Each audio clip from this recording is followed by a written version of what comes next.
करते तुझे प्रणाम।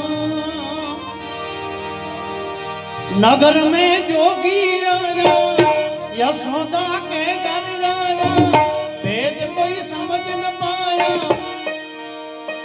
सबसे बड़ा है तेरा नाम, तेरा नाम भोलेनाथ, भोलेनाथ।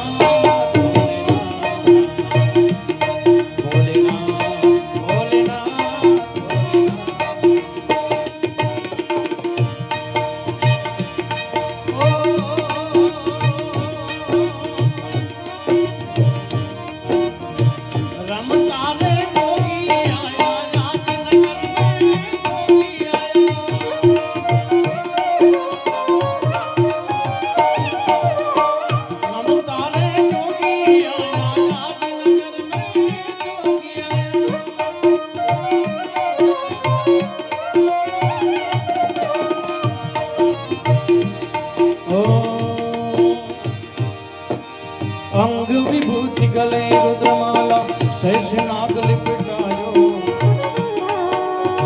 बाप तिलक बाल चंद्रमा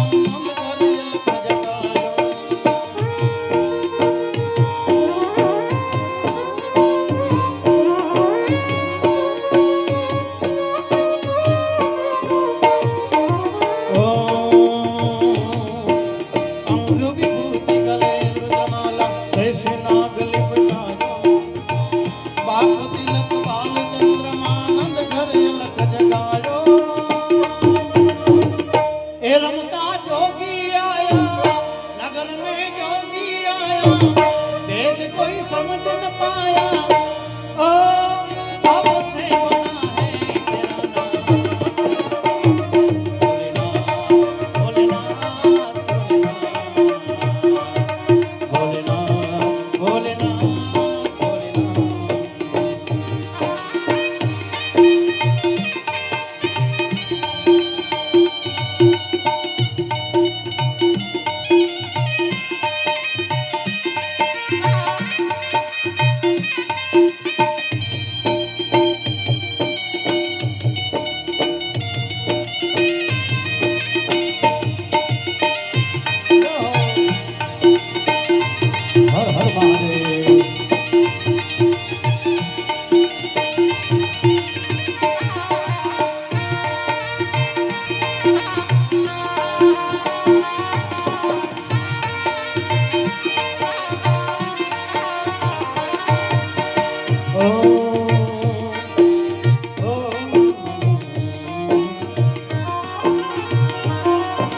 ले भिक्षा निकली नंदरानी कंचन धार धरायो, लो जोगी जावे आसन पर मेरो बालक धरायो।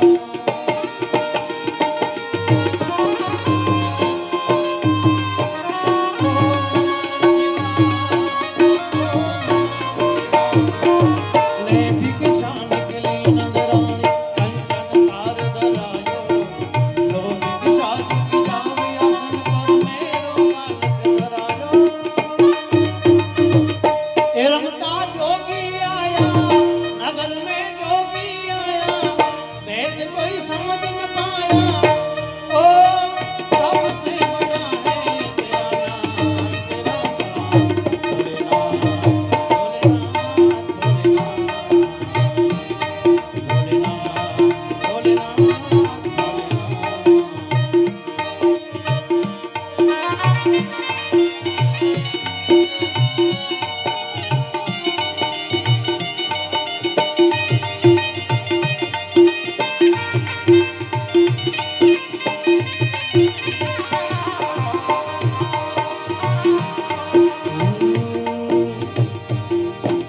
ना चाहिए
મહાદેવજી આવ્યા છે ભગવાનને મળવા માટે.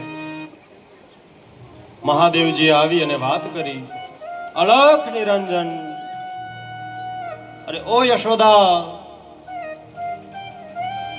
તારા લાલાને બહાર લઈ આવ, મારે એના દર્શન કરવા છે. યશોદાજી તો ના પાડે છે, ક્યાંક મારો લાલો ડરી જશે, હજી તો સાવ તાજો જન્મેલો છે. પ્રભુએ કહ્યું કે તારો લાલો કોઈથી ડરે એમ નથી, એ બધાને ડરાવે એમ છે, નહીં ડરે, તું બહાર લઈ આવ. પણ સ્વાભાવિક છે ને કે માતાને એમ વિશ્વાસ થોડો આવે, બાળક હજી સાવ જન્મેલું છે. યશોદાએ ના પાડી. શિવજીએ તો હઠ કરી છે, આ યોગી હઠની કથા છે. પ્રભુ પલાઠી વાળી અને બેસી ગયા કે દેવી, આજ તો હું લાલાના દર્શન કરીને જ જઈશ. મહાદેવ બેઠા છે પલાઠી વાળીને. મુકુંદ પણ એને મળવા માંગે છે, માધવની પણ ઈચ્છા છે. માધવે લીલા કરી, રુદન ચાલુ કર્યું, કોઈ પ્રકારે શાંત ન રહે, કોઈ પ્રકારે નહીં. એવામાં કોઈ ગોપીએ કહ્યું કે યશોદા સાંભળ, ઓલા બારે કોઈ જે મહારાજ આવ્યા છે સાધુ, આપણે એને પૂછીએ, કદાચ લાલાને કોઈની નજર લાગી ગઈ હોય તો નજર ઉતારી દે. યશોદાને થયું કે પણ દેખાવ જ એનો ભયંકર છે, એને જોઈને બીજાને બીક લાગે. તો કે પૂછીએ તો ખરા, આપણું કામ કરવું હોય તો જવું પડે ભાઈ. તો કે હાલો. યશોદા માતાએ આવી અને પૂછ્યું કે બાપજી નજર ઉતારો છો, મંત્ર તંત્ર જાણો છો? તો કે અમે ઈ તો કામ કરી છે, લેતા હો બાર. જેવા ભગવાનને લઈ શિવજીના ખોડામાં પધરાવ્યા, પ્રભુ શાંત થઈ ગયા છે. મહાદેવ અને માધવનું મિલન થયું. મહાદેવજી અને માધવ ખૂબ આનંદ કરે છે, એકબીજા સામું જુએ છે, સ્મિત કરે છે. શિવજી ત્યાંથી નીકળ્યા, જાતા જાતા એટલું કહી ગયા કે યશોદા, તારો બાળક કોઈ સામાન્ય નથી, એ બહુ મોટો રાજા થશે, એ સામાન્ય બાળક નથી. પ્રભુ ત્યાંથી ને કૈલાસ પધારે છે. હવે નંદરાયજી કંસને વાર્ષિક કર આપવા માટે જાય છે. આમ પણ લાલાને રમકડા લેવા હતા એટલે તેઓ ત્યાં ગયા છે. કંસને વાર્ષિક કર ચૂકવ્યો પછી તેઓ વસુદેવજીને મળવા માટે જાય છે. વસુદેવજીને મળવા માટે ગયા. બંને મિત્ર મળ્યા છે. વસુદેવજી અને નંદ બાબા બે વાતો કરે છે. બે જણા ચર્ચાઓ કરે છે.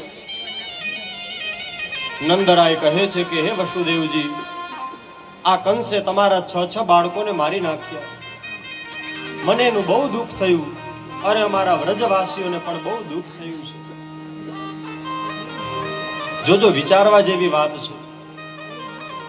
પરંતુ વસુદેવજી એને ખૂબ વધાય આપે છે. તમારે ત્યાં તો મોટી ઉંમરે બાળક આવ્યો, અરે હું ખૂબ શુભકામનાઓ આપું છું. ભગવાન તેની રક્ષા કરે, ભગવાન તમારા કુળને ખૂબ આનંદ કરાવે. સમજવા જેવી વાત. જેના 8 દીકરાઓ જન્મ્યા પણ એકેય તેની પાસે નથી, છતો મૃત્યુને ઘાટ પહોંચી ગયા અને બેનો કાંઈ અતોપતો નથી.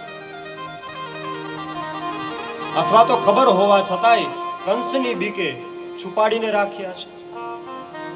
જેને 8 સંતાન હોય પણ એક પણ સંતાન હાજર ન હોય, એ બીજાને જ્યારે એમ કહે કે હું તમને બહુ શુભકામના આપું છું, તો તે સામાન્ય વાત ન હોય, એની ઉદારતા છે.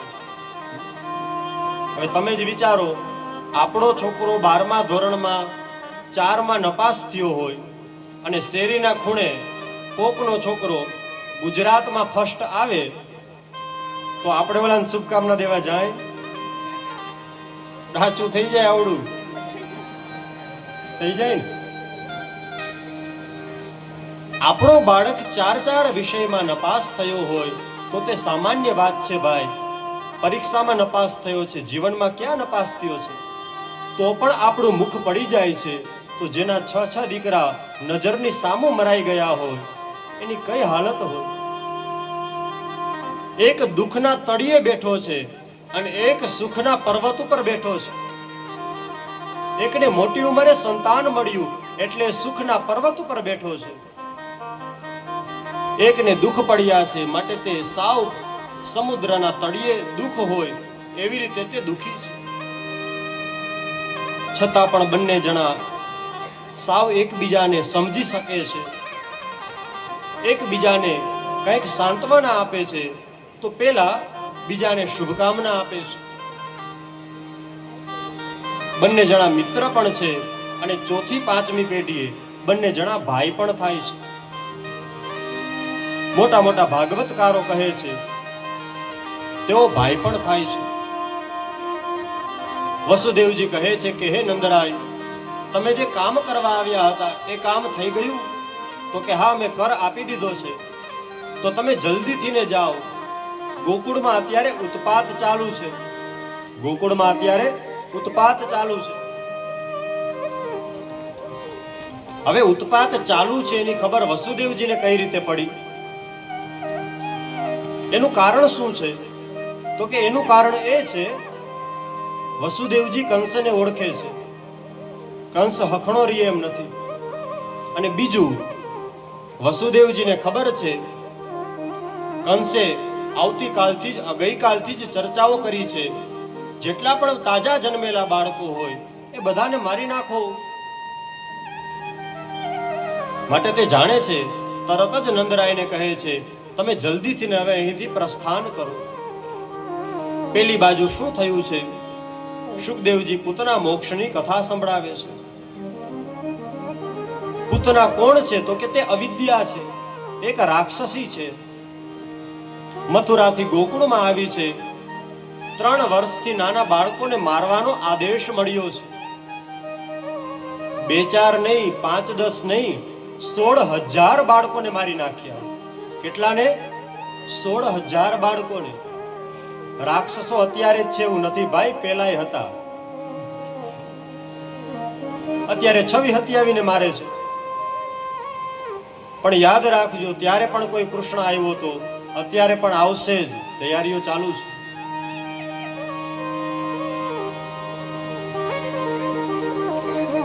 સોળ 16,000 બાળકોને મારી નાખ્યા. બાળકોને મારતી મારતી તે આવી રહી છે. ચમકે એ સોનું ન હોય, વધારે ચમકે એ સોનું ન હોય.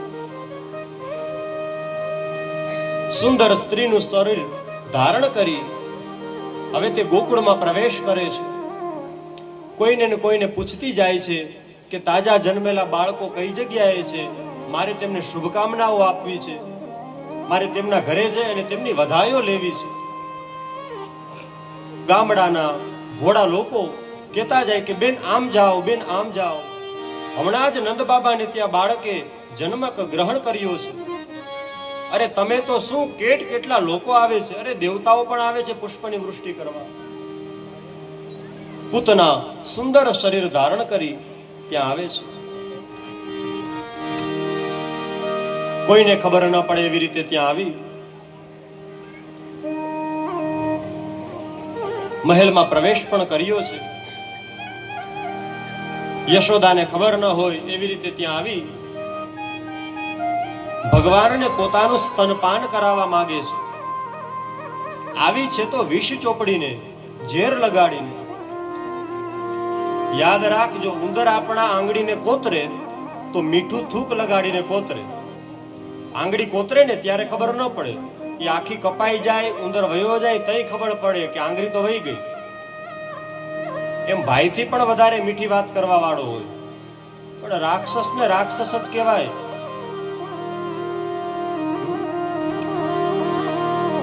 માટે આ બહુ પ્રેમાળ હતી. બધાને એમ થયું કે ઓહો, આ તો ભગવાનને ખૂબ પ્રેમથી ને નિરખવા માટે આવી છે.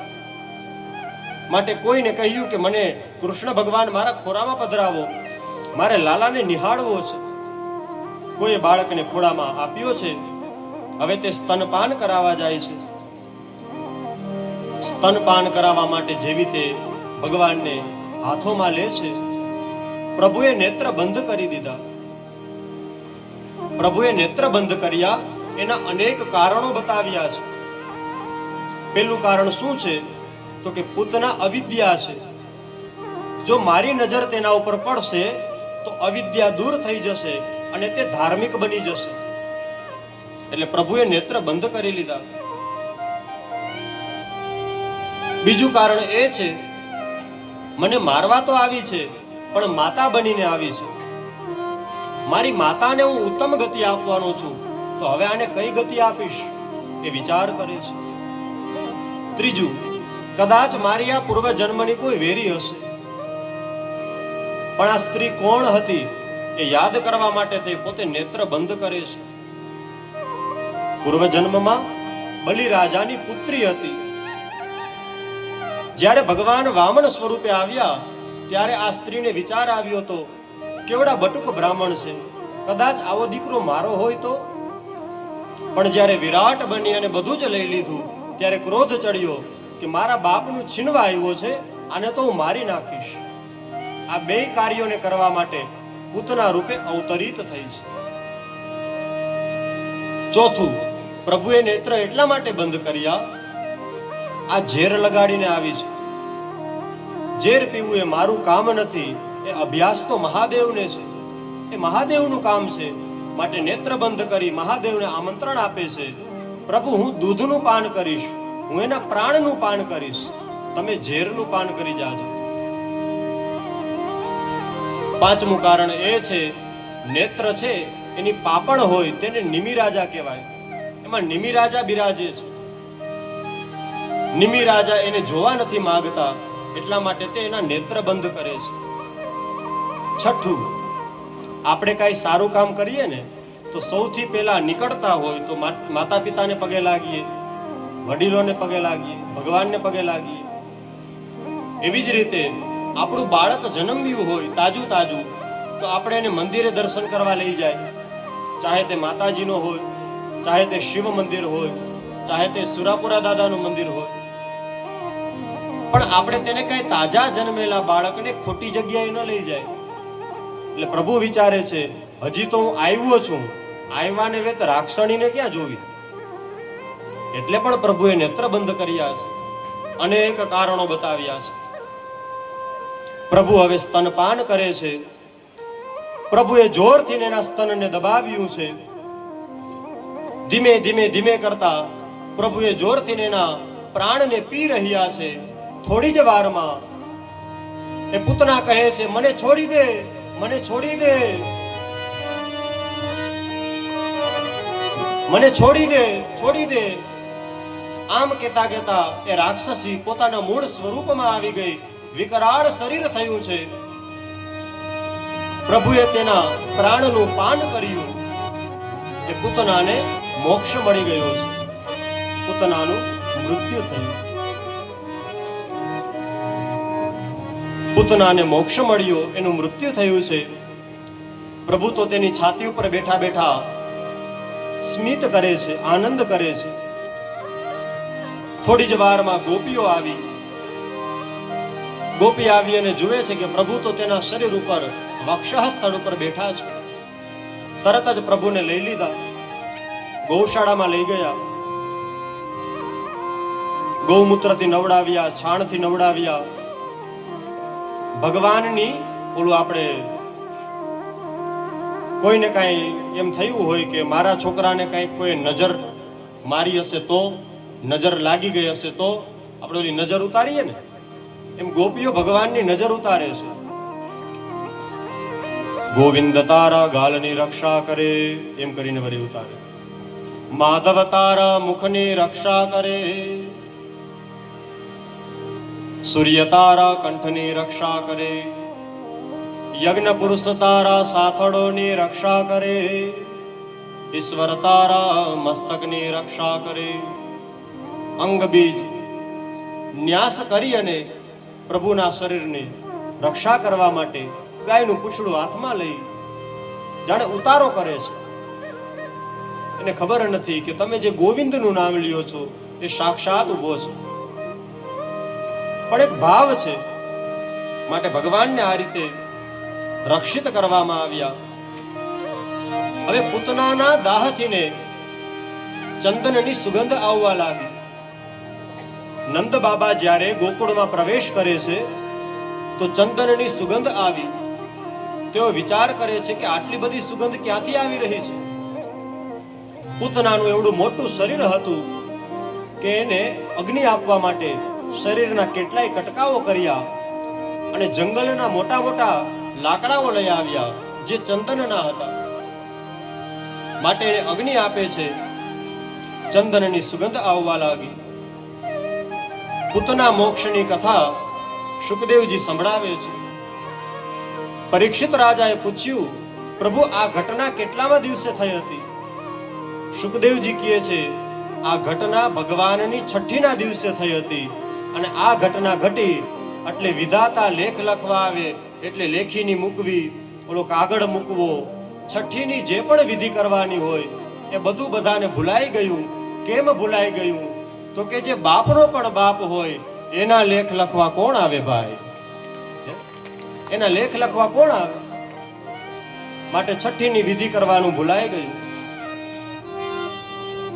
જે કોઈ પણ એમ હોય કે મારા બાળકને કોઈની નજર લાગી છે તો આ પૂતના મોક્ષનો પાઠ કરવામાં આવે તો અવશ્ય નાની ઉંમરમાં જે બીમાર રહેતા હોય એવા બાળકો સાજા થઈ જાય છે. માટે આ પૂતના મોક્ષની કથા અવશ્ય શ્રવણ કરવી જોઈએ.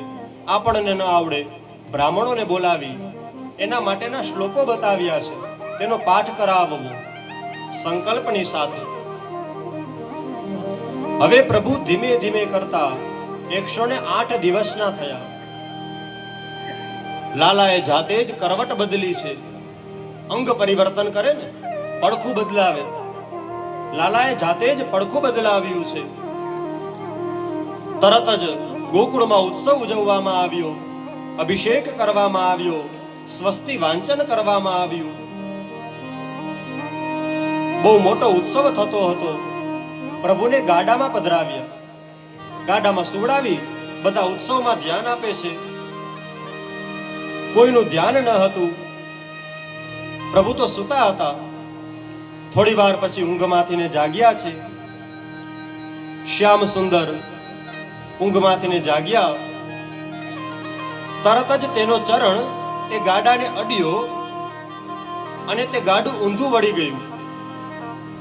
ગાડું ખાલી પડ્યું છે, તેમાં તો એની અંદર બેઠેલો શકટાસુર મૃત્યુ પામે છે. ભગવાનના ચરણનો સ્પર્શ થવા માત્રથી એ શકટ નામના અસુરનું મૃત્યુ થયું છે, જે પૂર્વ જન્મમાં હિરણ્યાક્ષનો પુત્ર હતો, જેનું નામ હતું ઉત્કચ. બહુ નાની ઉંમરમાં આ બધું થવા લાગ્યું. માટે નંદ બાબાએ બ્રાહ્મણોને બોલાવ્યા, શાંતિ પાઠ કરાવ્યા, શાંતિ યજ્ઞ કરાવ્યો. અમારા ઘરમાં કેમ આવું થાય છે? અમારા લાલાને કેમ આવું થાય છે? શાંતિ પાઠ કરવામાં આવ્યું. કંસ છે એને ચિંતા થાય છે કે મારો વેરી ક્યાં છે? મારો 8મો વેરી ક્યાં છે? બને તેટલા જલ્દીથી તેને હું મરાવી દઉં, જેથી મને કોઈ ભય ન લાગે. તૃણાવર્તને મોકલ્યો છે, જાવ તમે ગોકુળમાં જાઓ, જેટલા પણ બાળક હોય એને મારીને લઈ આવો. તૃણાવર્ત આવ્યું. યશોદાના ખોળામાં બેઠેલા શ્રી કૃષ્ણ ભગવાન પોતાનો વજન વધારે છે. માતાને ભાર વધારે લાગ્યો. પ્રભુને નીચે પધરાવ્યા. હવે આ અસુર તો મોકો જોતો હતો. તરત જ પ્રભુને લઈ લીધા છે. વંટોળિયાનું રૂપ ધારણ કર્યું. વંટોળિયો એટલે કોણ? ઓલી જે ડુમરી ઉડતી હોય ને ધૂળની, એને વંટોળિયો કહેવામાં આવે. આખા વ્રજમાં એટલી બધી રજ આવી ગઈ, કોઈને કાંઈ દેખાતું નથી. 2 ઘડી માટે આખું વ્રજ રજ બની ગયું. ચારે કોર ધૂળ હતી. 2 ઘડી એટલે 48 મિનિટ. કોઈને કાંઈ દેખાતું નથી. તૃણાવત ભગવાનને લઈને આકાશમાં ઉડ્યો. પ્રભુએ તેનું ગળું પકડ્યું છે. તૃણાવર્તને પણ પ્રભુએ પોતાનું ધામ આપ્યું. એક દિવસે પ્રભુ માતા પાસે સ્તનપાન કરી રહ્યા હતા, ત્યારે લાલાએ બગાસું ખાધું. મોઢું ઉગાડ્યું છે તો માતાને તેમાં સૂર્ય, ચંદ્ર, નવગ્રહો, સપ્ત ચિરંજીવીઓ, પૂર્વ વગેરે દિશાઓ, ઋગ્વેદ વગેરે વેદો દેખાણા, રોહિણી વગેરે નક્ષત્ર દેખાણા. માતા વિચાર કરે છે કે આના મુખમાં આટલું બધું. પ્રભુ કહે છે કે તરત જ માતાને બધું ભૂલાઈ જાય. માયાદેવી આવ્યા, માતાને બધું ભૂલાઈ ગયું. પ્રભુએ જેવું સ્તનપાન કર્યું તો મુખમાં જેનું જેનું પણ દર્શન થયું હતું એ બધા તૃપ્ત થયા. પ્રભુએ આના પછી બીજી વાર પણ વિશ્વને તૃપ્ત કર્યું હતું. ક્યારે? તો કે જ્યારે દુર્વાસા મુનિ કૌરવોને ત્યાં આવ્યા. કૌરવોને ત્યાં આવ્યા છે. દુર્યોધને બધાને પ્રેમથી જમાડ્યા. પણ હવે આ દુર્યોધન કહે છે, પ્રભુ એક ચિંતા છે. કઈ ચિંતા છે? તમે મારા ઉપર તો કૃપા કરી, પણ મારા ભાઈ પાંડવો ઉપર પણ તમે કૃપા કરતા આવો. તમે જો ત્યાં જાશો તેઓને પુણ્ય મળશે, હું બહુ વધારે રાજી થઈશ. એને ખબર છે કે જો દુર્વાસાજી પાંડવો પાસે જાશે, પાંડવો પાસે કઈ હશે નહીં, દુર્વાસાને ક્રોધ ચડશે, પાંડવોનો વિનાશ થશે. ખોટી ગણતરીએ મુકેલા હતા. ઘણા લોકો હોય ને એવું કરે, એવા એવા કાવતરાઓ કરે કે આપણને એમ સમજાવે કે અરે અમે તો આમ માટે તૈયાર જ હતા, અમે તો આમ કરવા માટે તૈયાર હતા. યાદ રાખવું, સૌથી મોટો કેમેરો ભગવાન પાસે છે. સૌથી મોટો કેમેરો ભગવાન પાસે છે.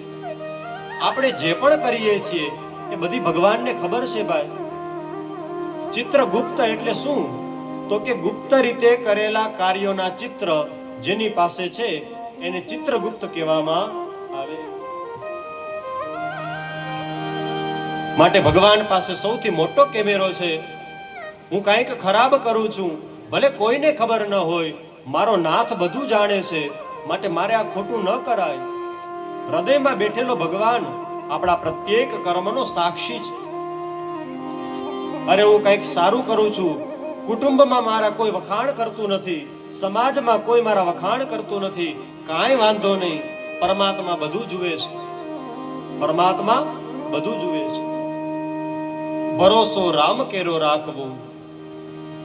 માટે ભગવાન પાસે સૌથી મોટો કેમેરો છે. દુર્વાસાજી કહે છે કે અરે દુર્યોધન, કેટલો સારો માણસ છે, તારા ભાઈઓનું સારું ઈચ્છશ, અવશ્ય અમે જાશું. બધા ગયા છે. અનેક શિષ્યોને સાથે લઈ દુર્વાસાજી આવ્યા જંગલમાં. પાંડવોએ ભોજન કરી લીધું હતું. ભગવાન સૂર્યની કૃપાથી દ્રૌપદી પાસે એક અક્ષય પાત્ર હતું, માટલી હતી. પણ એ માટલીમાં જ્યાં લગી દ્રૌપદી ભોજન ન કરે ત્યાં લગી ભોજન આપમેળે બહાર નીકળ્યા જ રાખે. દ્રૌપદી ભોજન કરી લે પછી માટલીમાંથી કાંઈ ન આવે બહાર. અક્ષય પાત્ર છે. અક્ષય પાત્ર એટલે શું? ક્યારેય ન ખૂટે તેવું પાત્ર એટલે અક્ષય પાત્ર. કહે છે કે દુર્વાસાજી આવ્યા, અમે બધા તમારે ત્યાં ભોજન કરવા માટે આવ્યા છીએ, પણ યમુનામાં સ્નાન કરવા જાય છે. તમે વ્યવસ્થા કરી રાખો, ત્યાં અમે ભોજન કરીને સ્નાન કરીને આવીએ છીએ. દ્રૌપદીને ચિંતા થવા લાગી, મેં ભોજન કરી લીધું છે, હવે તો મારા આ પાત્રમાં કાંઈ છે નહીં, હવે બહાર કાંઈ નીકળશે પણ નહીં, હવે શું કરશું? ચિંતા થવા લાગી. પણ તરત જ ભગવાનને પોકાર કર્યા, ભગવાનને યાદ કર્યા. મારો નાથ કેવો છે? તો કે મારો હરિ નંદ છે, મુકુંદ છે, સુંદર છે. એ મારો હરિ સુંદર છે, અવશ્ય મારું કાર્ય કરશે. હરિ કેરો ભરોસો. તરત જ દ્રૌપદી કૃષ્ણને યાદ કરે છે.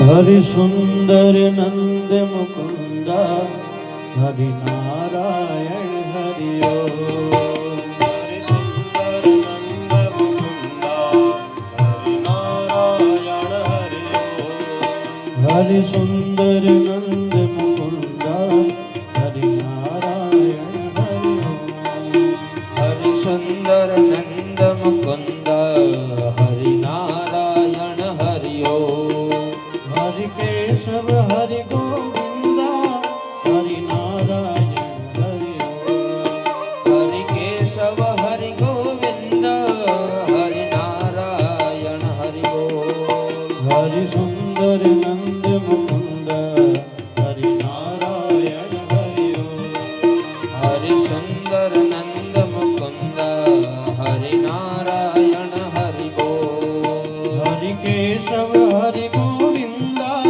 હરિ કેશવ હરિ ગોવિંદા હરિ નારાયણ હરિ હરિ સુંદર નંદ મુકુંદ હરિ નારાયણ હરિ હરિ સુંદર નંદ મુકુંદ હરિ નારાયણ હરિ હરિ સુંદર નંદ મુકુંદ હરિ નારાયણ હરિ શ્રી રાધે.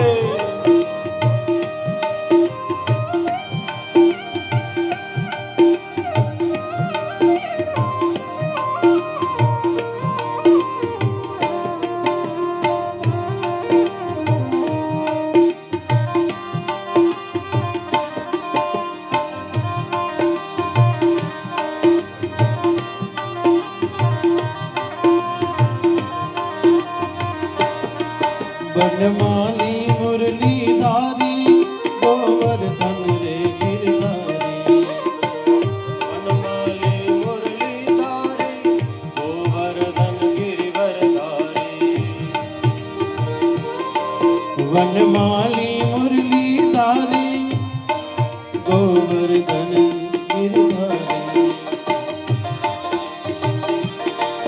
हरि सुंदर नंद मुकुंद हरि नारायण हरि હરિ સુંદર નંદ મુકુંદ હરિ નારાયણ હરિ हरि केशव हरि गोविंदा हरि केशव हरि गोविंदा हरि नारायण हरि હરિ સુંદર નંદ મુકુંદ હરિ નારાયણ હરિ हरि सुंदर नंद मुकुंद हरि नारायण हरि હરિ સુંદર નંદ મુકુંદ હરિ નારાયણ હરિ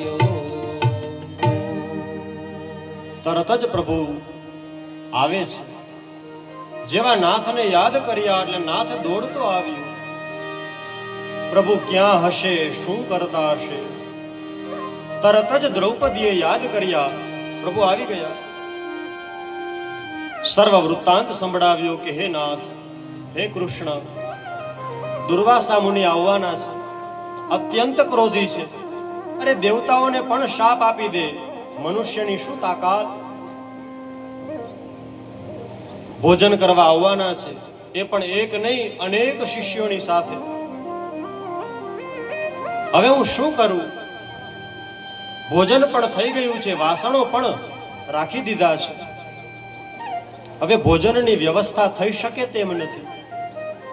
પ્રભુ કહે છે, બહેન ચિંતા ન કરો, અક્ષય પાત્ર લઈ આવો. એ માટલી લઈ આવવામાં આવી.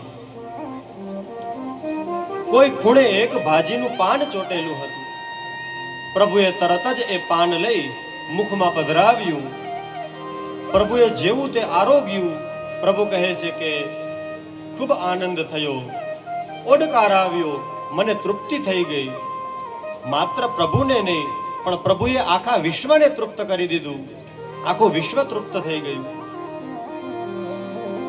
દ્રૌપદીજી બહુ ખુશ થયા છે. સ્નાન કરી રહેલા દુર્વાસા અને તેના શિષ્યો વિચાર કરે છે, મારું પણ પેટ ભરાઈ ગયું. તારું? તો કહે છે, હા, મારું પણ પેટ ભરાઈ ગયું. ખબર નહીં શું થયું, પણ એકદમ ભારે પેટ લાગે છે, પેટ ભરાઈ ગયું છે.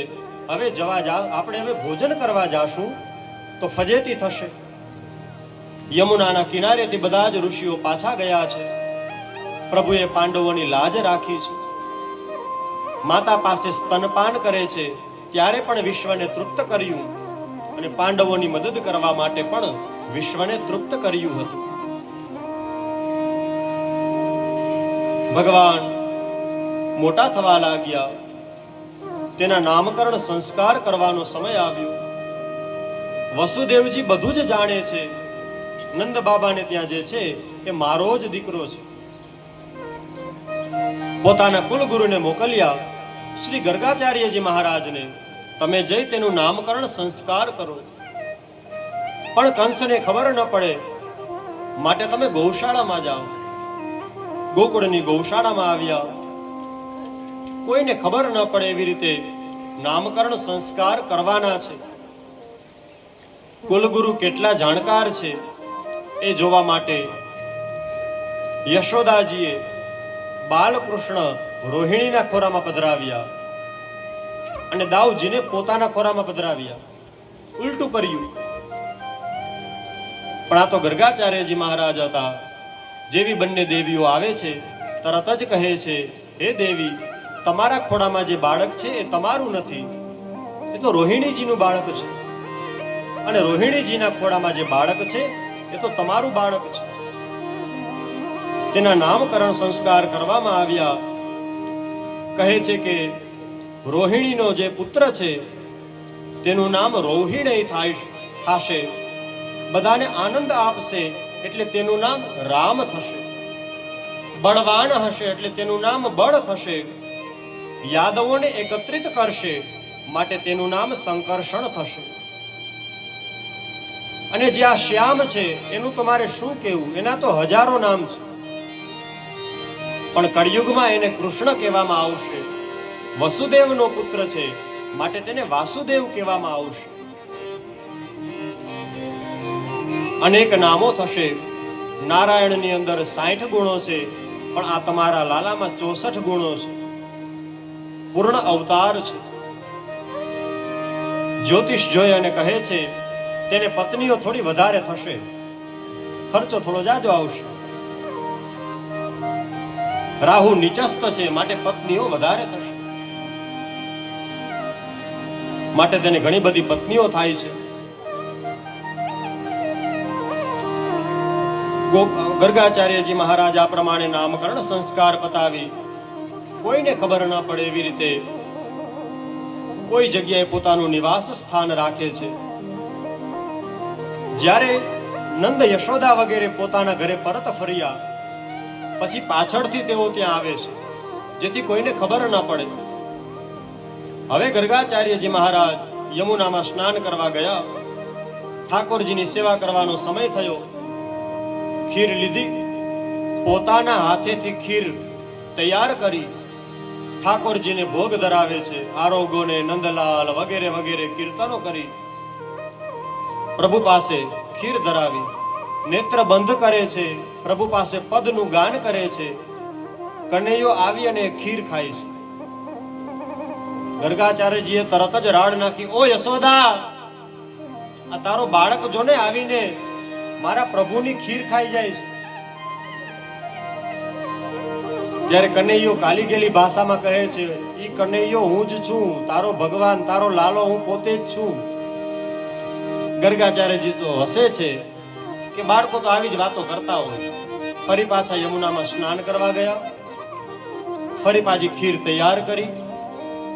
ફરી પાછું ઠાકોરજીને ભોગ ધરાવ્યો.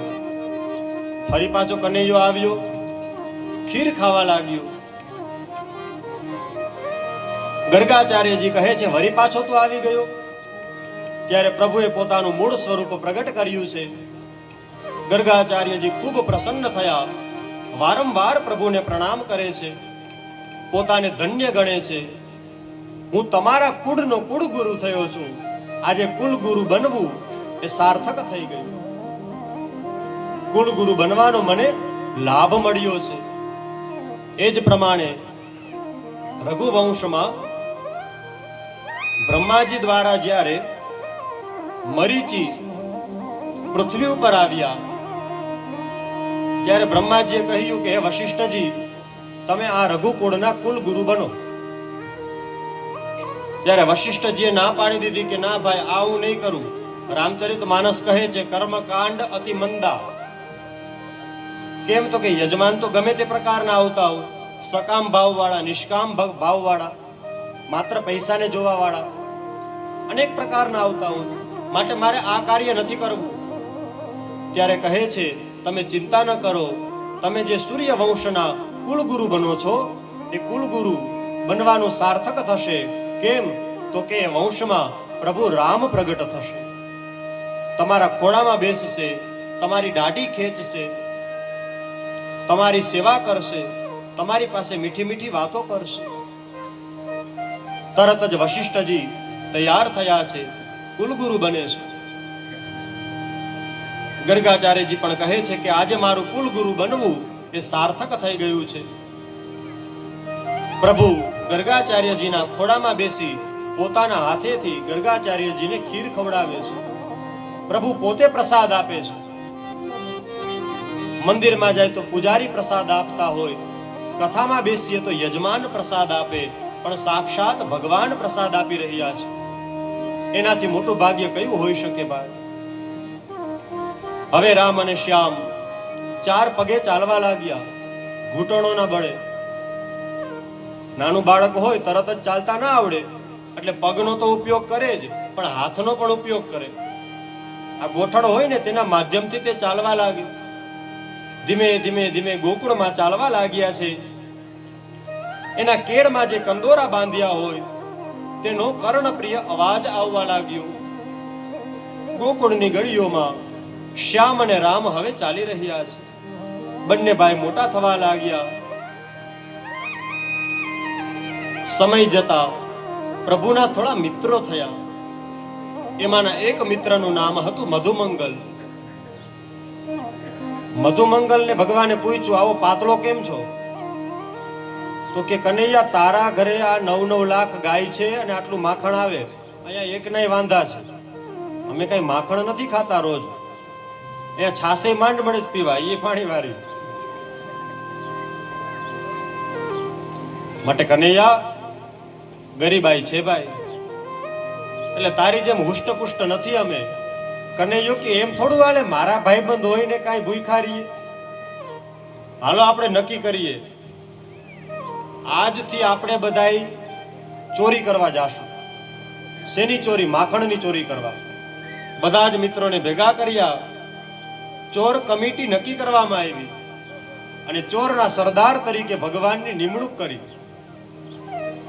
આજથી ને આપણી ચોર કમિટીના સરદાર તરીકે કૃષ્ણ આપણા અધ્યક્ષ થશે. બોલીએ શ્રી કૃષ્ણ કનૈયા લાલ કી જય. નિમણૂક કરવામાં આવી. માનનીય શ્રી કૃષ્ણ આપણી કમિટીના સરદાર, તમારે આગળ ચાલવું. કયા ઘરે જઈને આપણે સભા કરવાની છે, કોના ઘરે ચોરી કરવાની છે એ તમારે જાણ કરવાની છે. કનૈયો નક્કી કરે એમ થાય. પ્રભુ સરદાર બન્યા છે.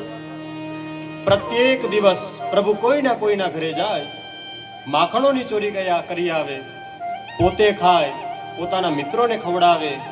વધેલું માખણ હોય એ માકડાઓને અને વાંદરાઓને ખવડાવે.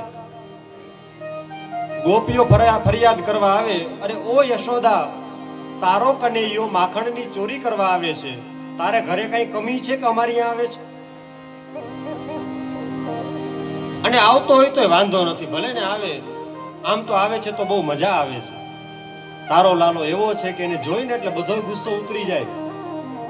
પણ પોતે ખાતો હોય તો વાંધો નહીં, ભેગો ઓલા વાંદરાઓને ખવડાવે છે. એમાં વાંદરાઓને દેવાની શું જરૂર છે ભાઈ? એ અમારી વાહે વધતું નથી, વાંદરાઓને ખવડાવે.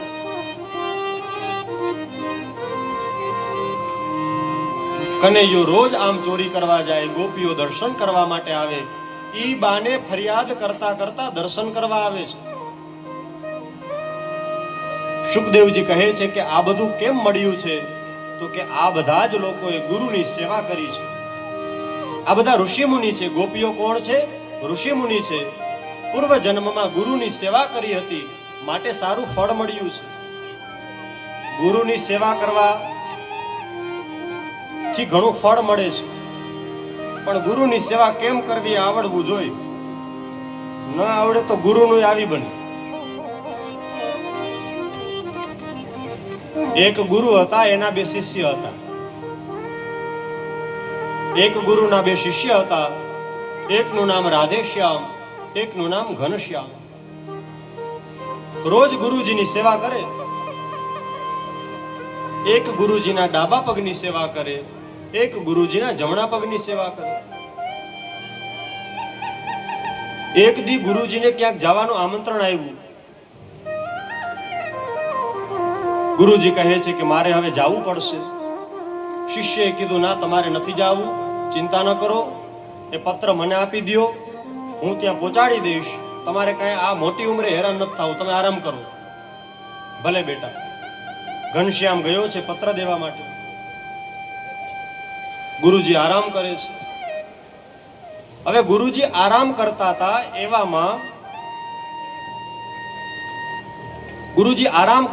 એવામાં એના શિષ્યને કીધું, બેટા તું રોજ ડાબા પગની સેવા કરસ તો આજે જમણા પગની થોડીક સેવા કરી દે. તો કે નહીં ગુરુજી, એ મારો પગ નથી, એ ઘનશ્યામનો પગ છે, મારાથી સેવા ન થાય. ગુરુજી કે ઠીક છે, કાંઈ વાંધો નહીં, પણ તું તારા પગની તો સેવા કર. આમ વિચારી અને ગુરુજી પછી આંખ બંધ કરે છે. એવામાં ગુરુજીને નસકોરા ચાલુ થઈ ગયા. ભૂલમાં જમણો પગ ડાબા પગની માથે પડી ગયો અને આ રાધેશ્યામને ક્રોધ ચડ્યો. મારા પગની માથે ઘનશ્યામનો પગ. વિચાર આવ્યો કે બદલો લેવો પડશે. સામે લાકડી પડી હતી, ટેકે ટેકે ટેકે ગુરુજી એમાં હાલે. લાકડી હાથમાં લીધી, જય ગુરુદેવ કરી ગુરુજીનો જમણો પગ ભાંગી નાખ્યો. ગુરુજી કે ડોબા, આ બે પગ મારા જ છે, તમે તો ખાલી સેવા કરો છો. ગુરુજીએ ઠપકો આપ્યો. શિષ્ય થોડો દૂર વયો ગયો.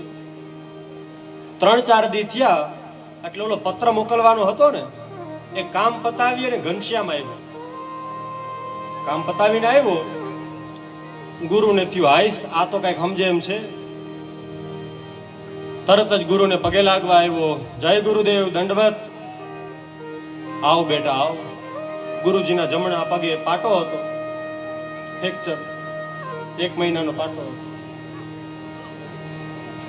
ગુરુજી હું થયું? અરે બેટા હું કેવું આમાં, તું તો જાણસ ને, તમે બે મારા એક એક પગની સેવા કરો છો. તું હતો નહીં તો મેં આને કીધું રાધેશ્યામને, એને સેવાની ના પાડી, પણ ભૂલમાં મારો પગ એની માથે આવ્યો તો એને પગ ભાંગી નાખ્યો. બસ આટલી વાત હતી. ચિંતા ન કર, હમણાં હાજો થઈ જઈશું, થોડા દીમાં હાજો થઈ જઈશ, તું ચિંતા ન કર બેટા. ગુરુજીને એમ કે મારો શિષ્ય ચિંતા કરે છે. શિષ્ય કહે, ગુરુજી ચિંતા તમે ન કરો, જો બદલો ન લઉં તો તમારો શિષ્ય ન કહેવાઓ. ઓલી ટેકે ટેકે ટેકે ચાલવાની લાકડી હતી, લાકડી લઈને આવ્યો. જય ગુરુદેવ, ડાબો પગ ભાંગી નાખ્યો. આવા શિષ્ય હોય તો ગુરુજીના 2 પગે પાટા. પછી ગુરુજીને પધરામણી કરવાનું કહે તો ક્યાંથી આવે? માટે આ તો હસવાની વાત છે, કારણ કે આજે ભગવાન કૃષ્ણ છે, એનું બાળ સ્વરૂપ, એની ચર્ચા છે. કહેવાની મૂળ વાત એ છે કે આપણે જે કરવાનું છે એ કરવું જોઈએ. ન કરે તો લક્ષ્ય સાઈડમાં રહી જાય, ખોટી ગાડી ખોટી જગ્યાએ ચાલી જાય. ગુરુની સેવા કરતા પણ આવડવું જોઈએ, જરૂરી છે. સેવા કરતા ન આવડે તો ફળ ન મળે. ઘણી જગ્યાએ અમે ઓલા તર્પણ કરાવીએ ને, પિતૃઓનું તર્પણ હોય તો ઘણાને પૂછીએ તમારા ગુરુનું શું નામ હતું, તો કે છે કે વયા ગયા એ ખબર નથી. મહારાજ તો હવે કોકને પૂછવું પડશે. મેં તો ગુરુ તારા, અને પૂછવું તારે કોકને પડશે. એ પછી ઘરવાળીને ફોન કરે કે મારા ગુરુજી છે કે વયા ગયા, તો કે મારા ગુરુ તો તમે છો, તમે તો હજી હયાત છો, ઘરે આવો તો કરશ્યો પાઈ દેવું. માટે ગુરુ એમ નહીં કે ખાલી કંઠી પહેરાવી દીધી એટલે ગુરુ એના રસ્તે ને આપણે આપણા રસ્તે. ઘરે સારો પ્રસંગ હોય, લગ્ન હોય, સપ્તાહ હોય, બીજું કોઈ કાર્ય હોય તો ગુરુને આમંત્રણ આપવું, ગુરુની પધરામણી કરાવવી, ગુરુના આશીર્વાદ મળે. ગુરુ પણ રાજી થાય, આપણે પણ રાજી થાય અને આ જગત ગુરુ પણ રાજી થાય. કઈ તકલીફ હોય તો ગુરુની પાસે જવું, ગુરુ આશીર્વાદ આપે તો આપણા બધા કાર્યો થઈ જાય. માટે એવું ન કરવું કે ખાલી ગુરુ ધારણ કરી લીધા પછી હવે કઈ ગુરુ પાસે જવું જ નહીં. થોડા થોડા સમયે ગુરુ પાસે જવું જોઈએ, જરૂરી છે. દરેકના ગુરુ હોય, સંગીતના પણ ગુરુ હોય, દરેકના ગુરુ હોય. ગુરુ પૂર્ણિમાના દિવસે જવું જ જોઈએ, જવું જોઈએ. જેના કારણે રોટલો મળે છે એની પાસે તો જવું જ જોઈએ. અમે કઈ ડાયરેક્ટ થોડા અહીંયા બેસી ગયા છે. અમારા પણ કોઈ સદગુરુ છે. આપણે તો જીરો જ છીએ, કાંઈ નથી આવડતું, પણ મારો ગુરુ સમર્થ છે એટલે કે વાહે ન આવે, પાછા ન પડી. ગુરુ સમર્થ હોય છે હંમેશા. બટ ગુરુ કાંઈક આપણે પ્રકાશ કરે તો બે ચાર શબ્દ બોલતા આવડી જાય, બે ચાર સુર આવડી જાય, બે ચાર પીસ મારતા આવડી જાય, બે ચાર મંત્ર આવડી જાય. માટે કોઈ ગુરુની કૃપા જરૂરી છે. અને યાદ રાખજો, બધાના કોઈ ને કોઈ ગુરુ હોય, પણ બધાનો પહેલો ગુરુ કોઈ હોય તો એ આપણી માં છે. દરેક વ્યક્તિ સૌથી પહેલા માં બોલે છે, બોલે ને, માં બોલે છે. માં છે એ આપણો પહેલો ગુરુ છે. અને બીજું કે આપણો ગુરુ છે એ આપણી બીજી માં છે. ગુરુ છે એ કોણ છે? એ આપણી બીજી માં છે. પેલા ઓનો ખોડો આપણને મળે કે જેમાં આપણે રમતા હોય, અને બીજો સદગુરુનો ખોડો હોય એમાં આપણે આનંદ કરતા હોય. કેટલાક તો એમ સમજે કે આ ભગત હોય, સંત બની ગયા હોય, સાધુ હોય, એના આગળ તો કાંઈ ન હોય, એને ખબર એ શું પડે. એવું ન હોય ભાઈ. જે સાધુ બન્યો છે એ સંસારના બધા જ કામો કર્યા પછી બન્યો છે. કદાચ સંસારીના ઘરે જાઓ તો બપોરે જમવાનો આગ્રહ કરે પણ કરા અને ન પણ કરે, પણ તમે કોઈ આશ્રમમાં જાજો, સાધુના આંગણેથી ભૂખ્યા નહીં આવો. એ રોટલો અવશ્ય ખવડાવશે, એની સાધુતા છે, એ ગુરુની કૃપા છે. દૂરથી જો ગુરુ આવે તો ખબર પડી જાય, જુઓ મારા ગુરુદેવ આવે છે. બે કરી ગુરુ આવતા હોય તો ખ્યાલ આવી જાય. હે જી માને જીણો નાદ સંભળાય, હે ગુરુજી મારા આવે છે.